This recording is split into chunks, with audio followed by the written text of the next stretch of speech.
일본 후쿠시마 원전오염수 방류가 코앞으로 다가오며 지역 어민들이 반발하고 나섰습니다.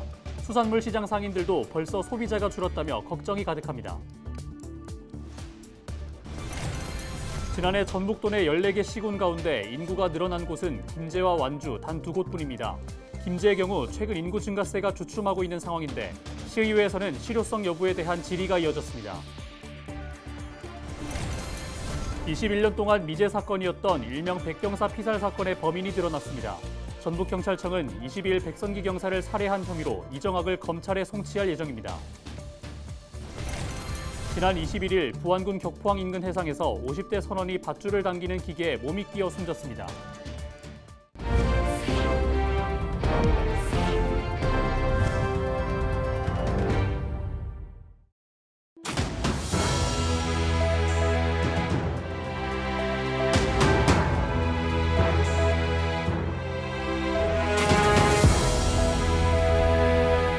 시청자 여러분 안녕하십니까? 헬로티비 전북뉴스입니다. 일본 후쿠시마 원전오염수 방류가 코앞으로 다가오면서 지역 어민들이 반발하고 나섰습니다. 수산물 시장 상인들도 벌써 소비자가 줄었다며 걱정이 가득합니다. 이나라 기자가 보도합니다. 부안 격포항에 300명이 넘는 어업인이 모였습니다. 원전 오염수 방류 반대라고 적힌 어깨띠를 둘러매고 한 목소리를 냅니다. 부안군 어업인들은 후쿠시마 원전 오염수 해양 방류에 반대한다! 반대한다! 반대한다! 반대한다! 이들은 원전 오염수 방류로 피해가 예상된다며 정부의 반대 의사 표명을 요구합니다. 아무런 대책이 없는 정부의 형태에 규탄하고 정부는 방사능 모니터링을 철저히 하고 원산지 표시 단속을 강화하여 국민이 우리 수산물을 안심하고 먹게 해야 한다. 넷째, 정부는 수산업 보호 대책을 즉각 마련하라. 지역 수산물 시장 분위기도 어수선합니다. 수산물 소비 심리 위축에 따른 상인들의 걱정이 이만저만이 아니기 때문입니다. 손님들이 많이 들어야 되는데 바닥고기는 안 먹는다고 게 그게 철로 걱정되지. 지금 아직 방류 안 있어도 지금 안 먹는다고 난리들인데. 이제 민물 장사해야지. 미꾸라지 팔고 동어 팔고. 수산물 시장을 찾은 사람들도 걱정되긴 매한 가지. 하지만 앞으로 수산물을 안 먹을 순 없기에 철저한 대책이 필요하다고 말합니다. 생선을 먹기가 좀 꺼림칙하겠죠. 이렇게 마음대로 먹을 수는 없겠죠. 많이. 그래서 저도 걱정이에요. 생선을 참 좋아해서 많이 사 먹는데 국민들이 이제 그 마음 놓고 먹을 수 있게끔 해줘야 되겠죠. 그렇잖아요. 근데 이제 검사도 않고 막 사 먹으라면 누가 이렇게 막 사 먹겠어요? 부안군은 이달 동안 일본산 수산물 원산지 표기 특별 지도 점검을 진행하고 있습니다. 전북도도 수산물 방사능 조사기기 한 대를 추가 확보하고 안전성 조사를 강화한다고 밝혔지만 소비자와 어업인들의 걱정을 줄이기엔 역부족입니다. 일본 정부가 오염수 방류 입장을 고수하는 가운데 수산업 관계자들의 피해를 줄이기 위한 정부와 지자체의 선제적인 대책이 요구됩니다. 헬로티비 뉴스 이나라입니다. 지난해 전북도 내 14개 시군 가운데 인구가 늘어난 곳은 김제와 완주 단 2곳뿐입니다. 김제의 경우 최근 인구 증가세가 주춤하고 있는 상황인데 시의회에서는 이와 관련한 시정 질문이 진행됐다고 합니다. 정명기 기자가 보도합니다. 인구 증가세를 이어오던 김제시 인구가 최근 석 달째 주춤하는 모습입니다. 특히 만 3세에서 6세 아동 비율은 감소 추세로 지난달엔 12%포인트 감소한 것으로 나타났습니다. 최대 1,800만 원까지 지원하는 출산 장려금 지급이 끝난 나이대로 현금성 지원책에 대한 우려가 나오는 대목입니다. 심각한 문제는 출산 장려금 지급이 끝나는 만 3세 이후부터 초등학교 입학 연령인 만 6세 인구가 꾸준히 감소하는 추세로 지난달엔 약 12% 감소하였습니다.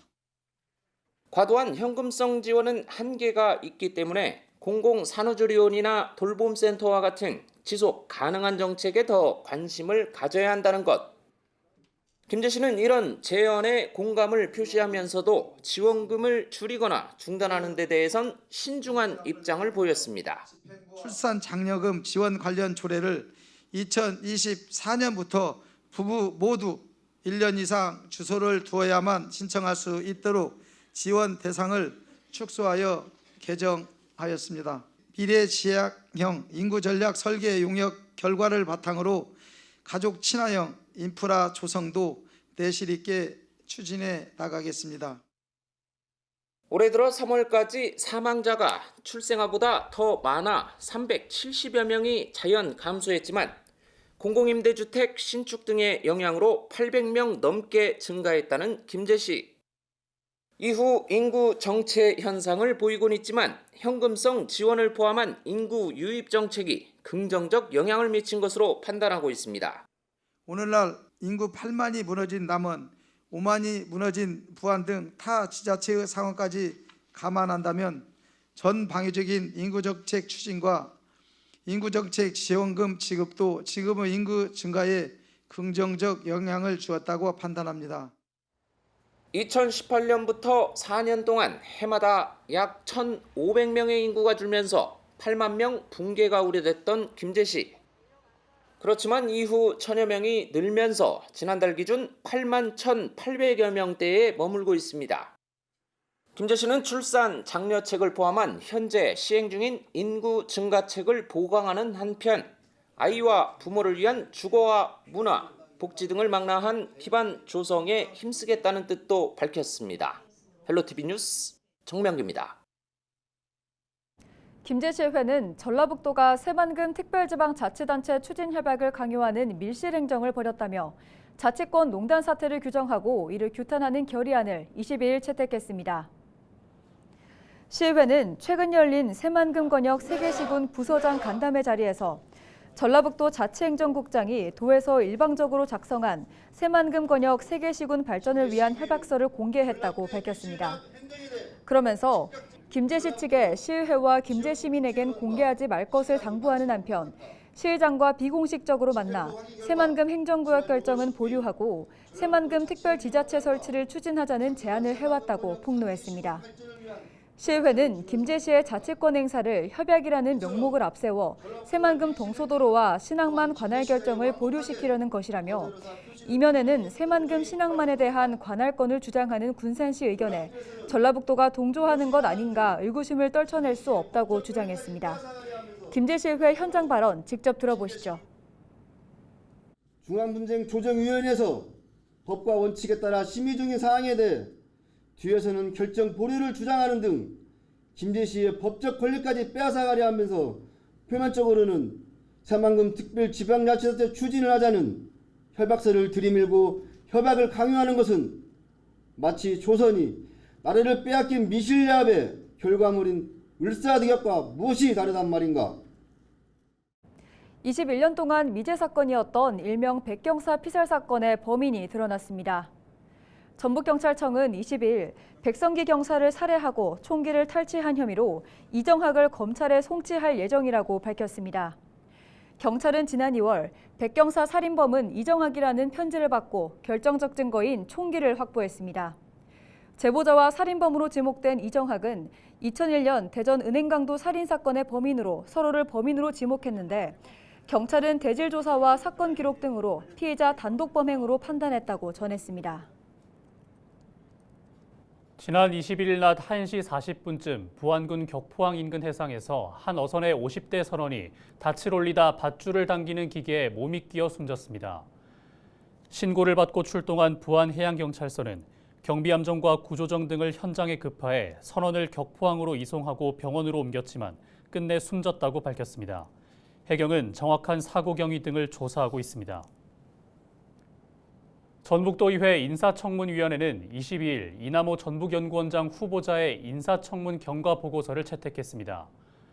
청문위원들은 후보자가 외부 요인에 휘둘리지 않는 독립된 연구기관으로서 연구원을 운영하겠다는 의지를 밝힌 점을 높이 평가했다고 밝혔습니다. 반면 후보자가 전북연구원 운영과 조직에 대한 이해가 부족하고 도정 현안에 대한 미래 비전을 제시하지 못했다고 지적했습니다. 김희재 인사청문위원장은 청문 과정에서 제시한 다양한 정책과 요구사항들을 충실히 이행해달라고 당부했습니다.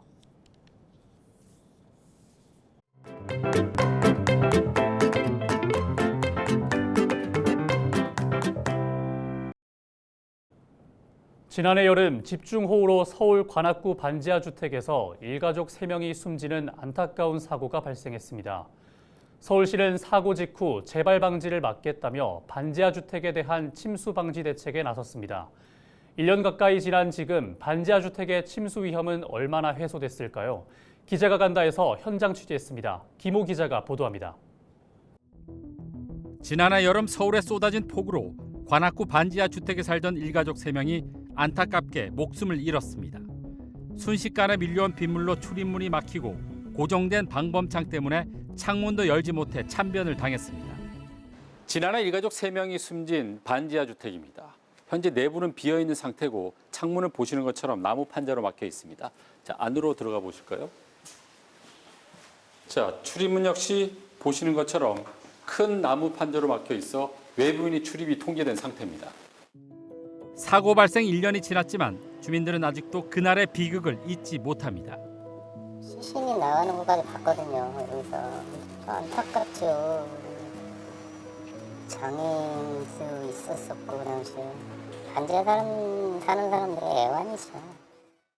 사고 발생 직후 서울시는 재발 방지를 위해 반지하 주택에 침수 방지 시설을 설치하고 있습니다. 3년 전 반지하에 들어온 김용천 씨. 지난해 폭우가 내리면서 하수가 역류해 집안이 옷으로 가득 찼습니다. 최근 구청 지원으로 역류 방지기를 설치해 한숨을 돌렸지만 여전히 다가오는 장마철이 두렵기만 합니다. 물은 많이 졌어요. 물은 이렇게는 올라온 것 같아요. 물이요. 그 여기 올라오다 보니까 이 안에 냉장고요, 어깨요, 냉장고 다 물에 떠서 둥둥 떠 다녔을까. 하늘에 비만 조금 있다가 오게 되면 그저 항상 근심되는 게지요. 올해 또 작년처럼 물이 아지겠나 이런 생각으로. 그래도 김 씨는 사정이 나은 편입니다.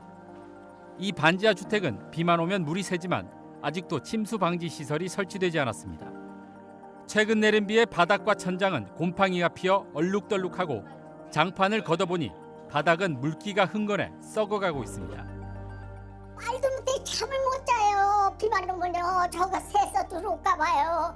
그리고 문제가 이 집이 방이 터졌어요. 물이 그냥 막 찰찰찰 넘어뜨는데. 이처럼 장마철이 코앞으로 다가왔지만 반지하 주택에 대한 침수 방지 시설 설치는 더디기만 합니다. 서울시가 집계한 물막이판 설치 대상 주택은 15,000여 가구.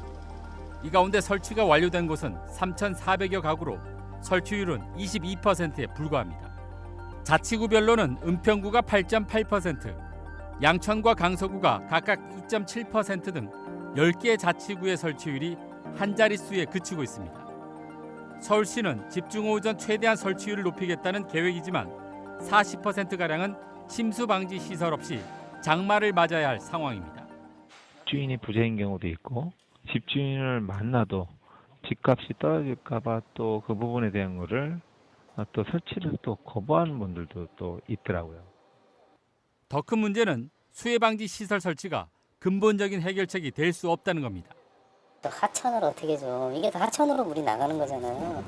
이런 호수가 그쪽에 관로를 뭘 더 넓히든가 공사를 하든가 그런 게 필요하지 않을까 하는데 진짜 100번 얘기해도 저 물막이랑 이유가 없어. 기후 환경이 많이 바뀌었기 때문에 강우 강도도 많이 바뀌었고 또 그걸 맞춰서 배수 용량도 키워야 되고 뭐 이런 부분들은 사실 중장기적인 대책이 될 수 있겠죠. 기본적으로 지금 현재 뭐 이를테면 하천이 범람하는 이런 이제 침수가 아닌 홍수 침수가 아닌 내수 침수, 배수가 부족하기 때문에 발생하는 이런 침수의 경우에는 배수 용량을 충분히 확보하는 것들이 이제 가장 근본적인 해결책인데요. 전국의 반지하 주택은 30만 가구. 이 가운데 70%가량인 20만 가구가 서울에 있습니다. 반지하 주택에 대한 서울시의 신속한 수해 방지 대책이 필요한 이유입니다. 지난해 물난리를 겪었던 반지하 주택 주민들은 서울시의 지지부진한 수해 방지 대책으로 장마철을 앞두고 올해도 불안에 떨고 있습니다. 소 잃고 외양간 고치는 식의 수해 방지 대책이 아닌 소를 잃지 않는 근본적인 대책이 필요해 보입니다. 기자가 간다, 김호입니다.